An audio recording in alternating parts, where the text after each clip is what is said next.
The opportunity He's given us to congregate ourselves together one with another.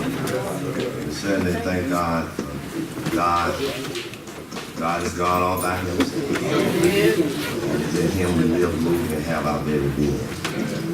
We certainly thank God for Jesus.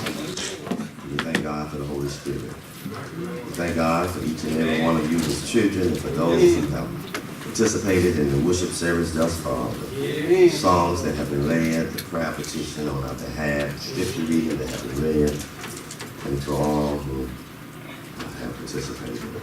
If you're visiting with us this morning, we want you to know that you are an honored guest, that your presence is an enhancement to this worship setting. If you're looking for a church home, we invite you to become a part of the Southview family. Always good to recognize Brother Smith and Brother Miller. Amen. Yes, sir. Yes, sir. It's just so good to see them. Amen. Just a few minutes, if you have your Bibles, turn with me to the book of Daniel. Book of Daniel. I will read chapter 6. Book of Daniel, chapter 6. Read several verses for the sake of those who don't come to Sunday school.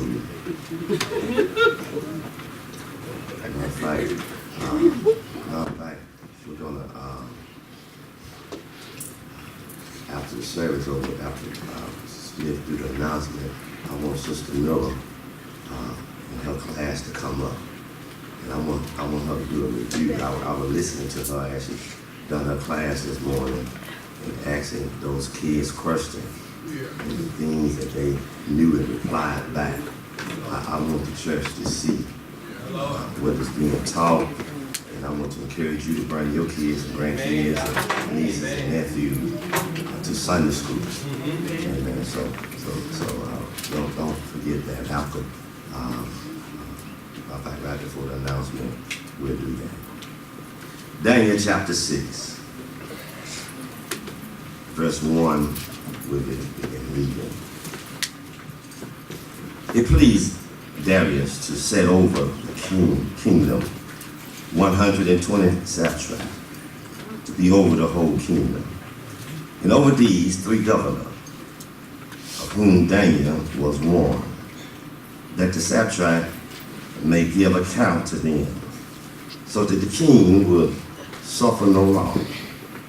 Then this Daniel distinguished himself above all the governors and satraps, because an excellent spirit was in him, and the king gave thoroughly to set him over the whole region. So the governor satrap sought to find charges against Daniel concerning the kingdom, but they could not find no charge or fault, because he was faithful, nor was there any error or fault found in him. Then these men said, we shall not find any charges against this Daniel unless we find it against him concerning the law of his God. So these men went before the king and said to him, King Darius, live forever. All the governors of the kingdom and the administration and satrap, counselor and advisor have consulted together to establish a royal statute and to make firm decree that whosoever petition any god of man for 30 days, except you, O king, shall be cast into a den of lions. Now, O king, establish the decree and sign the writing, so that it cannot be changed, according to the law of the Medes and Persians, which does not alter. Then King Darius signed the writing, the written decree. Verse 10 says, now when Daniel knew that the writing was signed, he went home, and in his upper room, with his window open towards Jerusalem, he knelt down on his knees 3 times that day, and prayed and gave thanks before his God, and all as was his custom since early days. These men assembled and found Daniel praying and making supplication before his God. We're going to talk about Daniel in the lion den. Daniel in the lion den. We're first introduced to this man Daniel when he was a young teenage boy taken from his homeland and brought back to Babylon. The Babylonians, they conquered Jerusalem, and when they conquered Jerusalem, they brought back from Jerusalem their best folks. They brought back from Jerusalem those who could sing, those who could serve, those who could labor, those who was gifted in many ways. They left behind in Jerusalem the weak ones, those that were sick, those that was handicapped, and those that were ill-informed. Well, Daniel was among those that was brought to Babylon in Babylonian captivity. We meet him as God allowed him to be taken from his homeland. We see him a few years later in chapter 2 when he was a young man called upon to interpret the dream of King Nebuchadnezzar. Daniel, as we see him continue to serve God and remain faithful to God, even though he was taken from his homeland and is now in a strange land. I want to pause for just a minute to tell you that it makes no difference where you are or where you go. You ought to always stay faithful to God. Your job may move you to Florida, California, may move you to New York, but you ought to always remain faithful to God. We meet him again in chapter 4. Now he's a middle-aged man. He's called now to interpret the dream of a troubled king. And Daniel here we see once again as he interprets the dream of the king. And then in chapter 5 he shows up again. Still being faithful to God. And still doing what God called on him to do. In our text this morning we see Daniel now up in age. Daniel now is no longer a young man taken to Babylonian as a slave. But Daniel now is about 80 years old, up in age. But even though he had been in Babylonian for some 70 years and now 85 years in age, he had always stayed faithful to God and had always done what God told him to do. I want to tell you today, church, that God always rewards faithfulness. And you ought to always stay faithful to God. Daniel is continuing to be promoted from one point to another. God is continuing to allow Daniel to be elevated from one point to another, even though he's not in his homeland, even though he was taken as a slave to Babylonia. God is elevating Daniel and continue to elevate him until he become one of the most powerful men in Babylon. Here we see in Daniel kings change. King change. Even though the king changed, Daniel always somehow have favor with the king. We see King Darius now is over Babylon. But Daniel is still having favor with the king. Matter of fact, Daniel have been elevated, so Daniel is now a millionaire. Daniel is now wealthy. He have one of the highest positions in all of Babylon. He is elevated so much that now Daniel have what we would call today some haters in his life. These King Darius, he set over his providence 120 men to oversee the providence, and 3 governors over those 120, so that they can answer to the governors, and the governors can answer to the king. And of those 3 governors, Daniel was preferred. Daniel was the king's favorite. Daniel was the one that the king could trust. Daniel was the one who the king had the utmost regard for. Daniel was a faithful man. I got to tell you that being faithful in a time like this wasn't easy. For Daniel was in a strange land. Daniel was a slave brought from his homeland. He was in a land where there was idolatry, in a land where there is all kind of superstitions and all kind of religious things going on. But Daniel stayed faithful to his God. Out of these 120 princes that King Darius had set over the province, and out of the 3 governors, Daniel were preferred. These 120 princes and the governor kept the king from being cheated out of taxes, kept them from being cheated, made sure all the taxes were reported and returned. It kept the kingdom from being evaded and military revolt. And so Daniel was elevated above all. God always honored faithfulness. Let me just tell you, church, stay faithful to God. Yes, sir. And when you stay faithful to God and do what God wants you to do, though he may not elevate you and give you credit in front of men, God in due season will continue to elevate you and take you higher. Did not the book say, humble yourself before the Almighty hands of God, and God will exalt you in due season. So Daniel had these men who were jealous of him. They was hating on Daniel. Because Daniel was taken as a slave, and now the king have taken this slave and brought him into our town, brought him into our country, and have elevated him over all of us. So they begin to plot. They begin to try to find evidence on Daniel.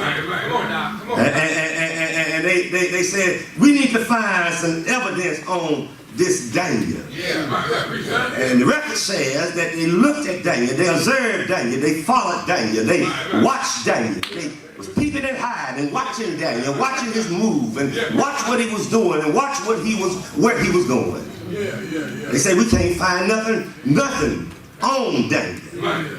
We can't find no fault on Daniel. We can't find nothing wrong, nothing he's doing.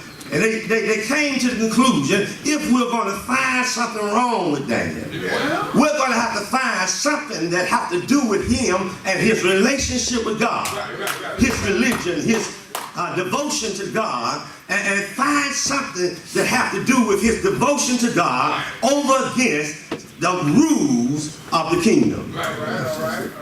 We got to find some evidence on Daniel. But it got to be something dealing with his God and his relationship, his devotion to God. I wonder today, I don't know, I'm going to wait to Vacation Bible School and bring it out, but I wonder today if somebody was looking for evidence on you and would try to find something that was in a relationship with you and your God and your devotion to God, could they watch you long enough and find some evidence with you being faithful to God? I wonder today. I'm not going to deal with it, but I just wonder if they watch you for a day, could they find some evidence dealing with you and your devotion to God? You said a day ain't long enough. Well, I wonder if they watch you for 3 days. Can they find enough evidence dealing with you and your relationship with God? You praying, you're singing, you going to church, you going to Bible study. I wonder if they would find enough. You said 3 days ain't long enough. Well, I wonder if they will watch you for a week. If they watch you for a week, could they see enough evidence with you singing, with you praying, with you reading, with you coming to church, with you say a week ain't, my goodness, I tell you, if people will watch you, could they find evidence? They watched Daniel, but they couldn't find no evidence of him doing anything wrong. You know, out of all the folks in the Bible, very few folks Very few people do. The Bible said that the people found no fault in it. You know, people can always find fault in everybody and anybody. If people watch me long enough, they will find fault in me. Don't look at me funny. If they watch you long enough, they will find fault. But Daniel is one of the very few who people watched him, even his enemies, and they came to the conclusion that we find no fault in this man. I like that about the Bible. The Bible is just honest. The Bible is just true. The Bible not only gives us the complimentary part of a person's character, but the Bible gives us a person's defect, his fault, his downfall. But Daniel had, the record said, no fault. You remember Noah, don't you? When God decided to destroy the world by water, because man was so wicked, the record says Noah found grace in the eyesight of God. He found so much grace so that God saved Noah and his family. Told Noah to build an ark, build it of gopher wood, build it 450 feet long, 75 feet high, 45 feet tall, make it 3-story, put a window in the top and a door on the side. He said, Noah, do it. And the record said Noah was faithful and doing what God commanded him. But then after the water evaded, and Noah got off the ark, planted the vineyard, the Bible said Noah got drunk. Amen. You can find some fault in anybody. Amen. Amen. You remember Moses? You remember Moses? Moses was on the backside of a mountain. And God called Moses to be a deliverer of his people. And God told Moses to go tell Pharaoh to let my people go. And Moses, who had been a murderer and a fugitive, now is a prophet for God. And you remember how God sent Moses down there to Egypt land, and Moses was obedient to God, and Moses led God's people from a midnight Passover to early morning crossover. You remember when they got to the Red Sea, mountain was on both sides, Pharaoh army behind, and the Red Sea in front. Moses cried to God after the people cried to him, and God said, Moses, stretch forth your rod. Moses was obedient, and God caused the east wind to do the work of a brick mason, stack waters up on both sides, caught the tail of the east wind and fanned the bottom dry. And Moses led the children of Israel over on dry land. You remember how as he led these stubborn, rebellious folks, who had said you ought to left us in Egypt land because we don't have food. And you remember how God rained down manna. They ate every day manna. They began to murmur and complain, say we need some meat. And then God rained quails into the camp. And you remember they said, well, we're thirsty. And God tells Moses to speak to the rock, and water will come forth. And God gave them water from a dry rock. All of this by Moses.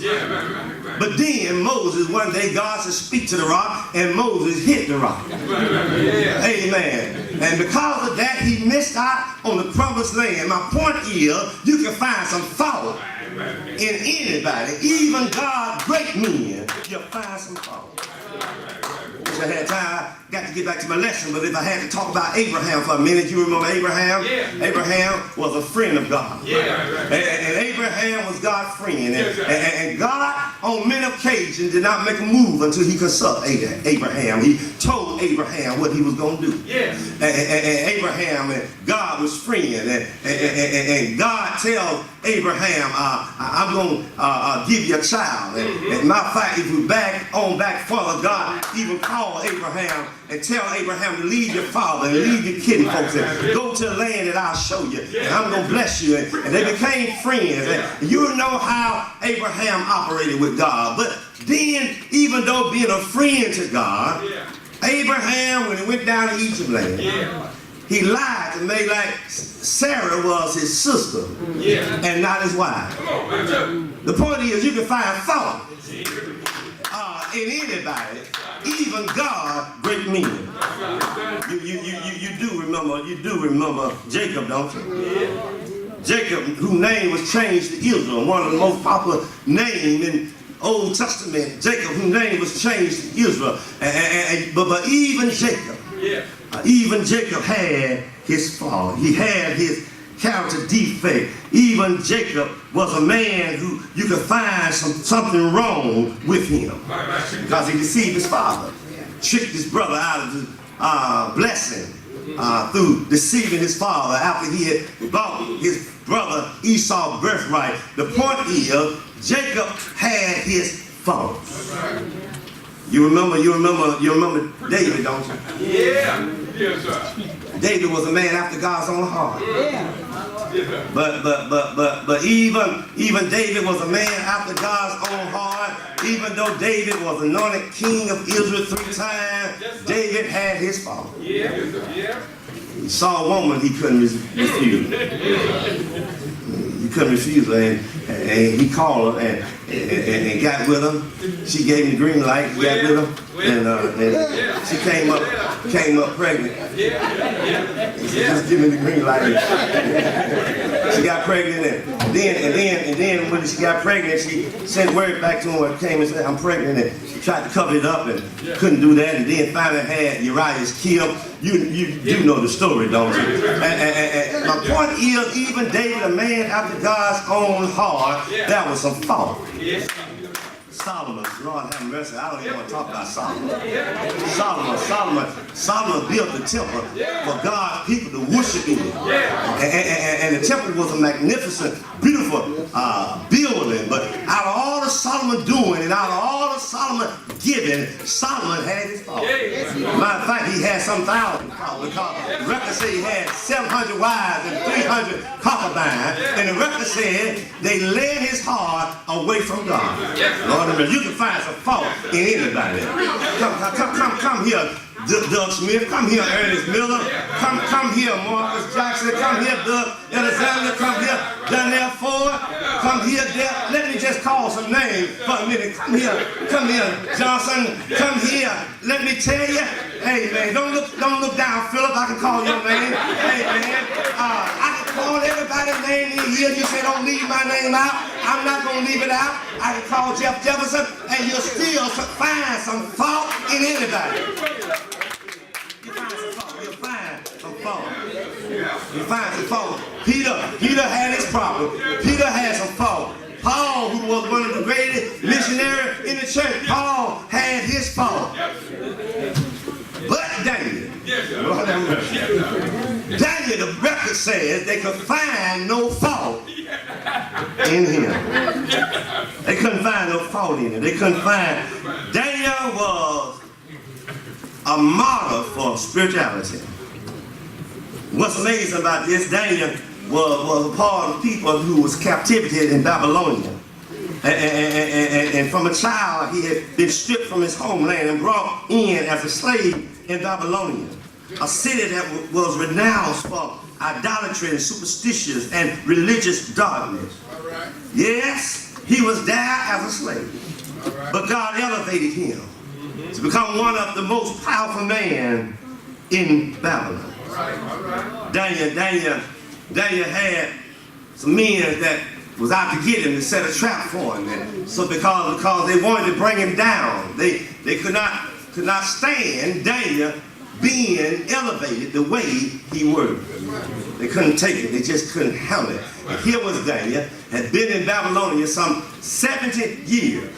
And God had continued to elevate him and take him higher. There were some who felt like this is our country, this is our land. He don't have no business over here, and not only being over here, especially ruling over us. And then there was some who thought maybe he'd been here for 70 years, he's old time, he's up in age, it's time for him to move on and let some of us young folks take over and let us handle our business, this, that, and the other. But whatever it was, they wanted Daniel out of there. Say amen if you can. They wanted him out. Daniel was devoted to God. He was devoted to God. Yes, sir. Yes, sir. He was faithful. And God always reward faithfulness. Yes. He was devoted. The record says that they made a decree and they brought it to King David. Right. But the decree had to do with anybody praying to any god or any man for 30 days. But Daniel, the record said when he knew that the decree was signed, he went on anyway and kept on praying. Daniel, the record said he still prayed to God. Can I tell you, even if folks don't want you praying, even if the government don't want you praying, you still can pray to God. I used to tell young folks all the time, coming up 7 years ago, even when I was young, even if they take prayer out of the school and don't want you to pray in public school, you can sit down at your desk quietly and still pray to God. You don't have to have permission to pray. You don't have to do no praying together with everybody and holding hands with everybody. You can pray to God by yourself. Daniel was devoted to God. He was a man of prayer. Matter of fact, the record said he prayed 3 times a day. Now I'm talking about a man who was very busy. Now if there was anybody who, by the world standard, we could put in a category as don't have time to pray, it was Daniel. Because you see, the Medo-Persian Empire consisted of some 127 provinces that was stretched from the Middle East to the West. It was a huge empire with many languages and many nations and many cultures, many religions. And Daniel was the prime minister under King Darius.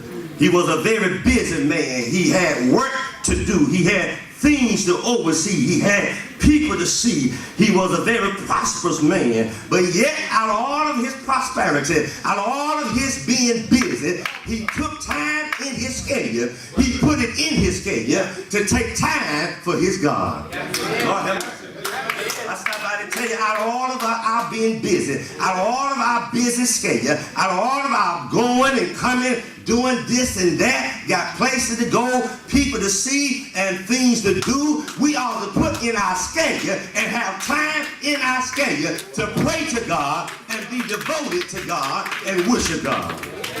You ought to put that in there. I understand there are times when you can't come to church because of your job. I understand that. I understand that sometimes something come up and you can't come to church or you can't come to Bible study. I understand that. I understand that sometimes on your job, because you operate certain mechanical machinery and so forth, you can't close your eyes and you got to focus on what you're doing at the time. But within your business schedule, there's some time in your schedule, lunch break, 5-minute break, some kind of break, that you can pray to God and have a devotion to you, just between you and your God. He prayed to God. He prayed. In his prayer, the record says, not only did he pray to God, but he gave thanks. Lord have mercy. Daniel was a person who was thankful. Instead of finding fault, instead of whining and complaining about his business schedule and how much work he got to do and how many folks he's overseeing and this, that, and other, instead of whining and complaining and mumbling and grumbling, he gave thanks. Can I tell you, we ought to always give thanks? Stop mumbling, stop grumbling. Give thanks. You may not live in the land of paradise. But thank God for the country that we do live in. May not have a mansion on the hill, but thank God for the roof you do have over your head. May not drive a brand new 2018, almost looking now for 2019, but thank God for the rides you do have to get you from point A to point B. You may not be able to dress up like everybody else, and some of the other folks dress up and wear new stuff every week, but thank God for the few rags you do have to put on your back. You ought to be thankful.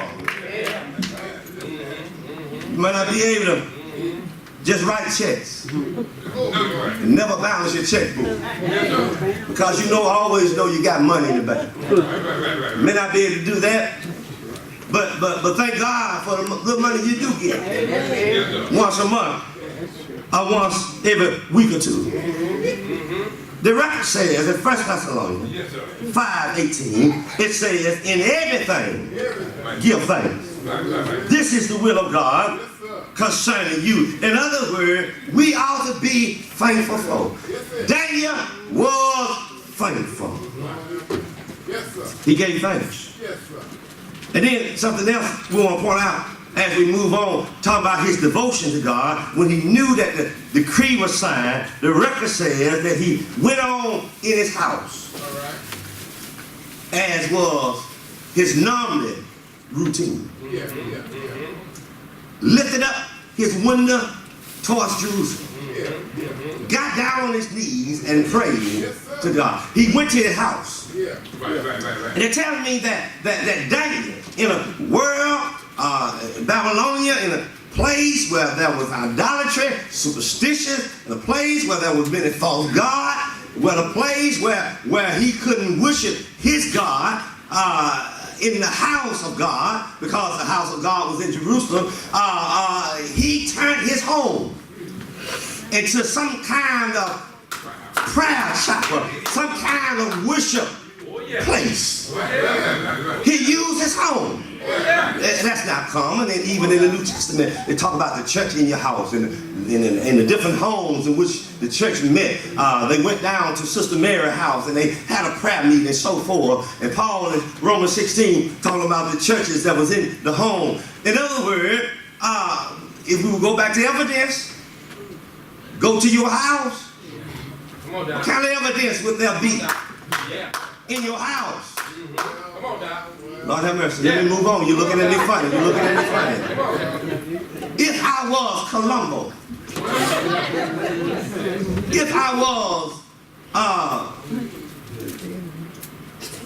some of these investigators, you remember Columbo? Yeah. Oh, yeah. Who's that? Barnabas Jones. That's what I'm trying to think about. And then the one wearing a striped suit. Matlock. If I was an investigator and if I came to your home unannounced, I ain't talking about telling you I'm coming. Come unannounced. When I walk through the door, what would I see? What would I see if I look at the magazines?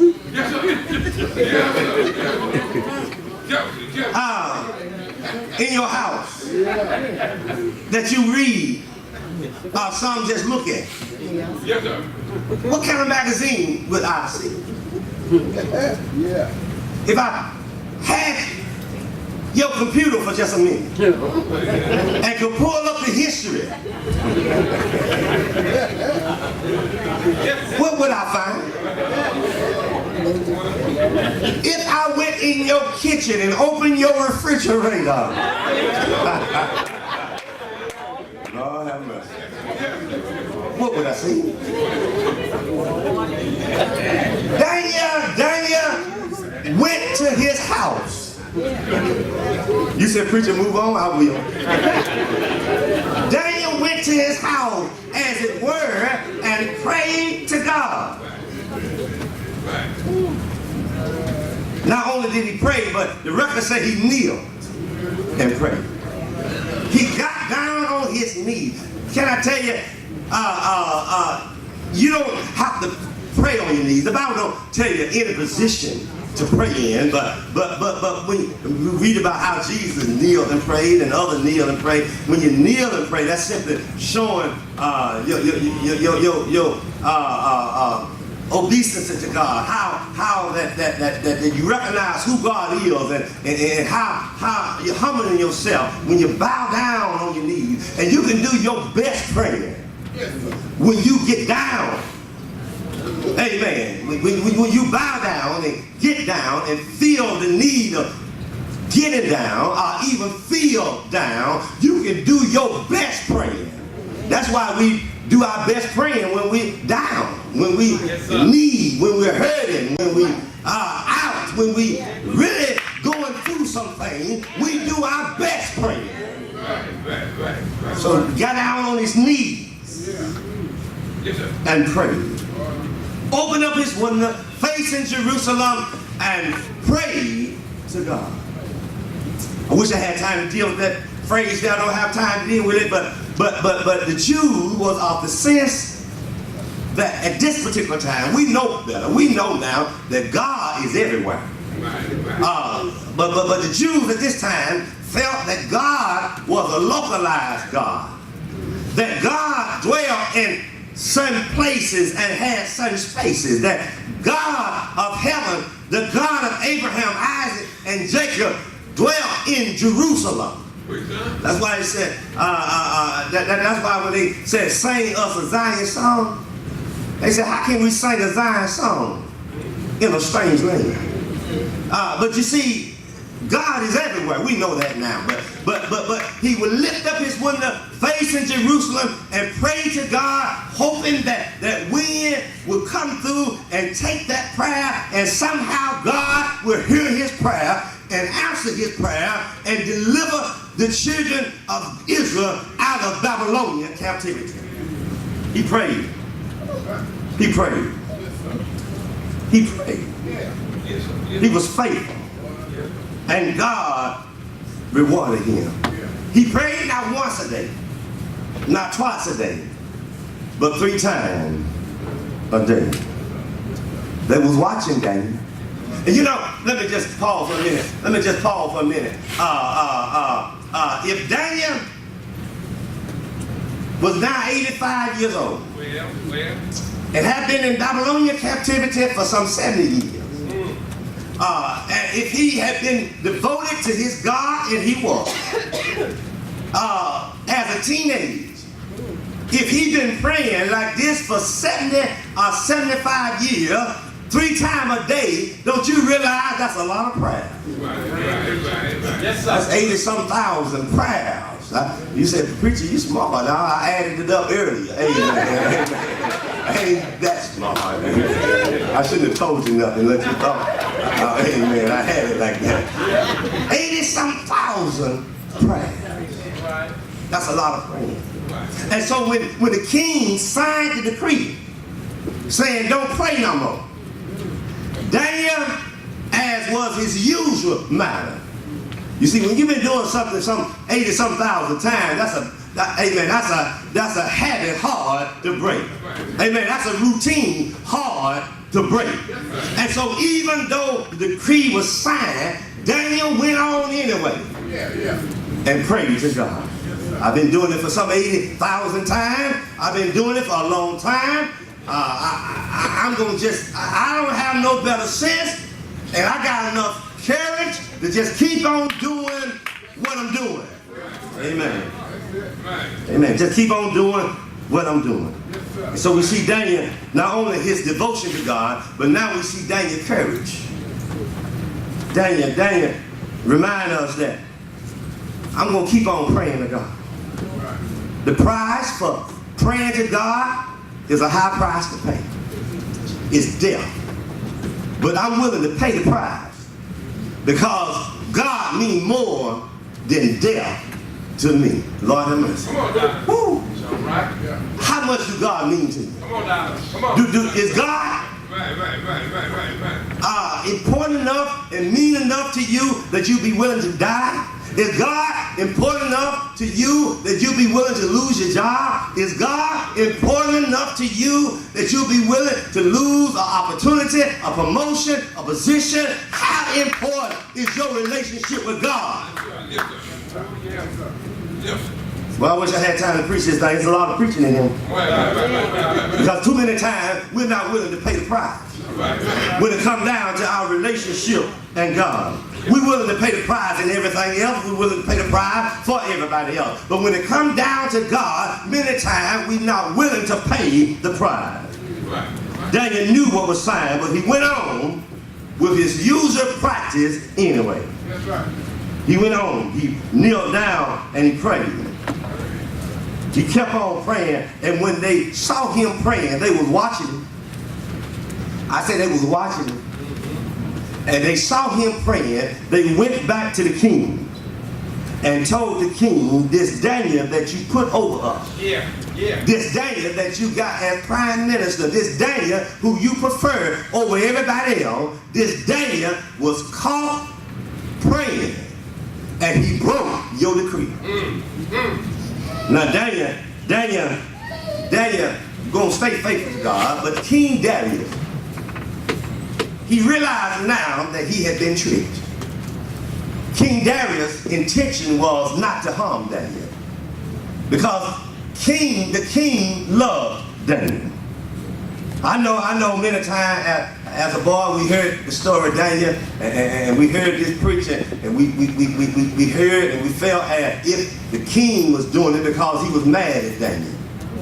But the king loved Daniel. The king preferred Daniel, and he realized that he had been tricked by the other two governors and the other 120 princes. And so now, King Darius have a decree to keep.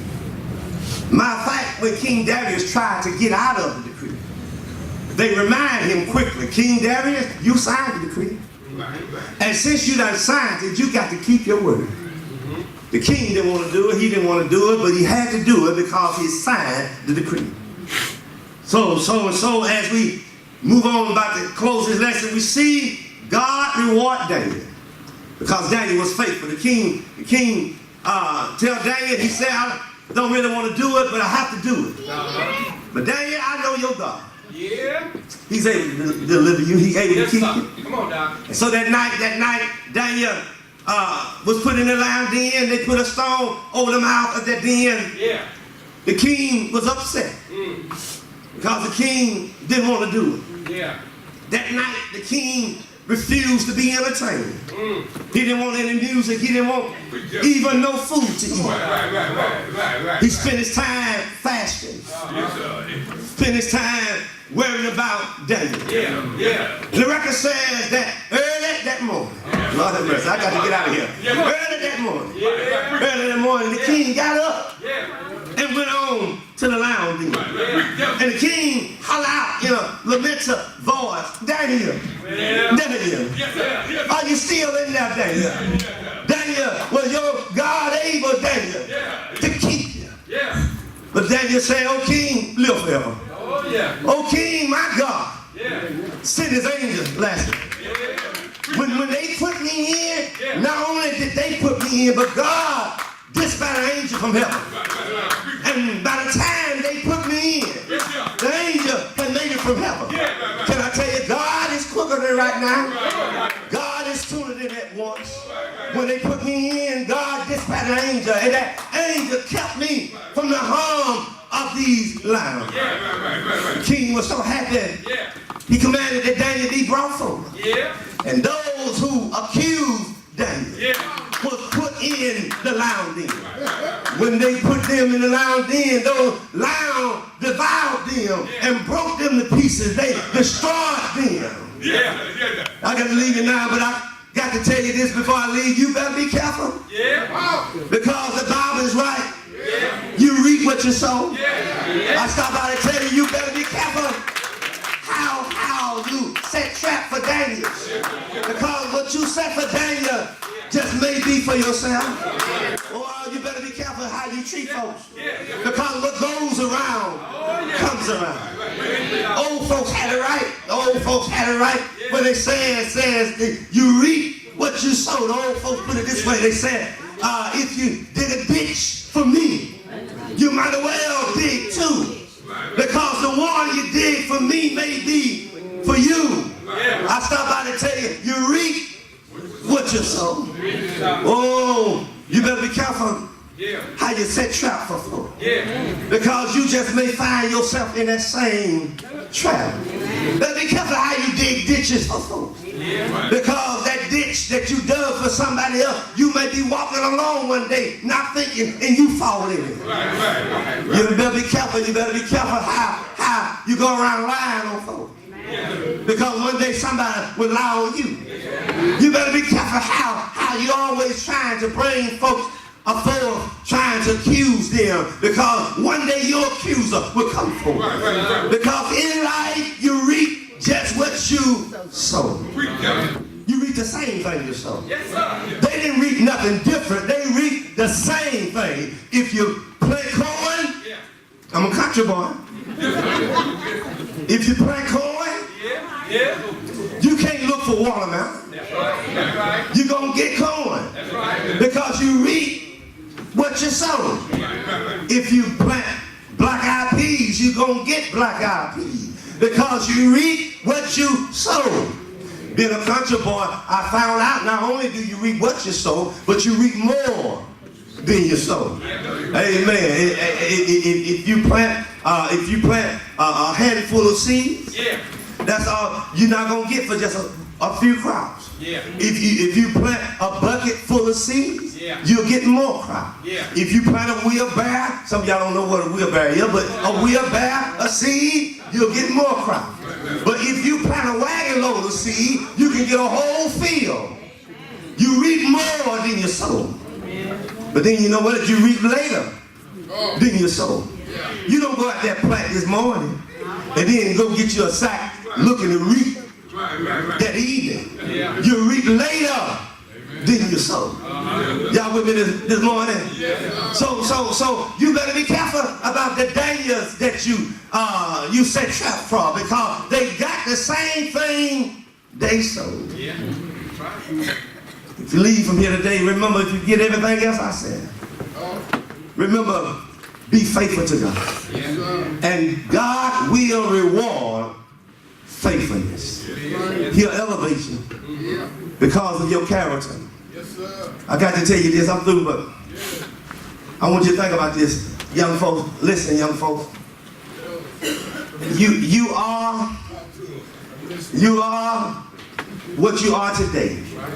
Same thing along with you older folk. You are today who you are and what you are because of yesterday.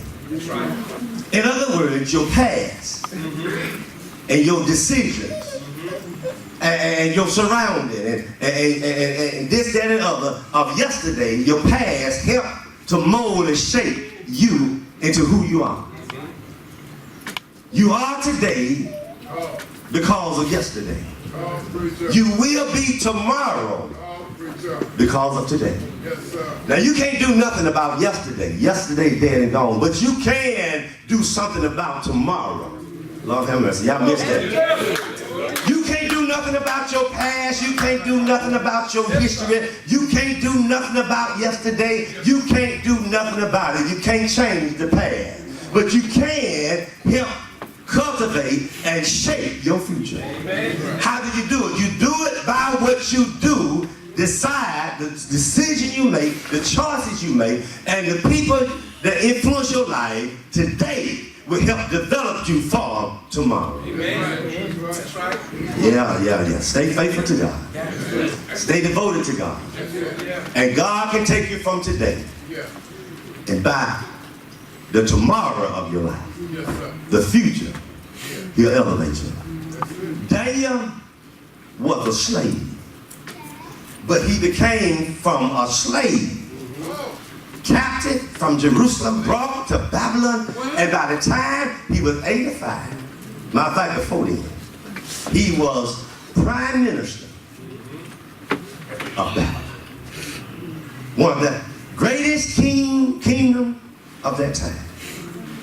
a slave. Don't tell me what God won't do. Don't tell me what God can't do with you.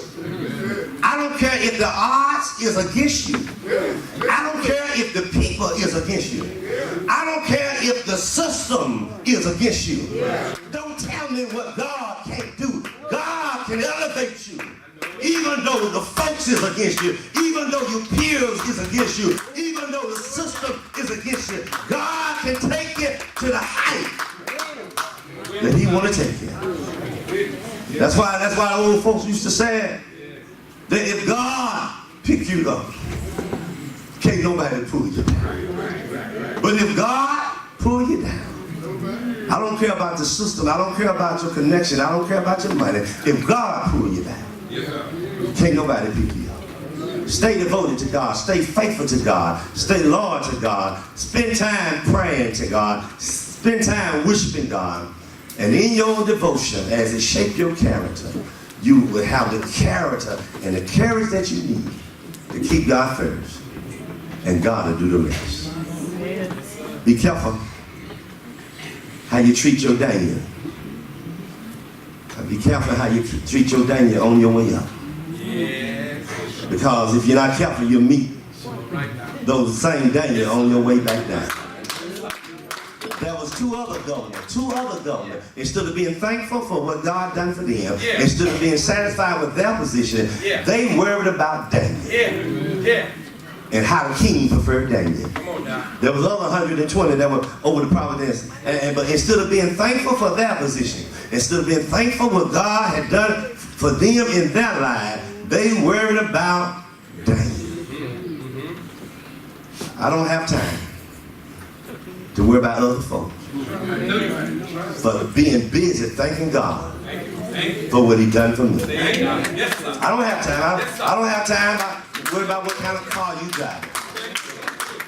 But thanking God for the little ride he blessed me with. Don't have time to worry about what kind of house you live in, this, that, and the other, how many square foot, but thanking God for the roof over my head. Don't have time to worry about the new suits you got and how sharp you be every Sunday. I like how sharp you be. You be mighty sharp. Amen. I like that. I ain't hating on you, but I don't have time to be jealous of that because I'm too busy thanking God for this suit I got on my back. Amen. Amen. Some 4 years old suit. Amen. So I said, that's a sharp suit. Look like it's new. No, this ain't new.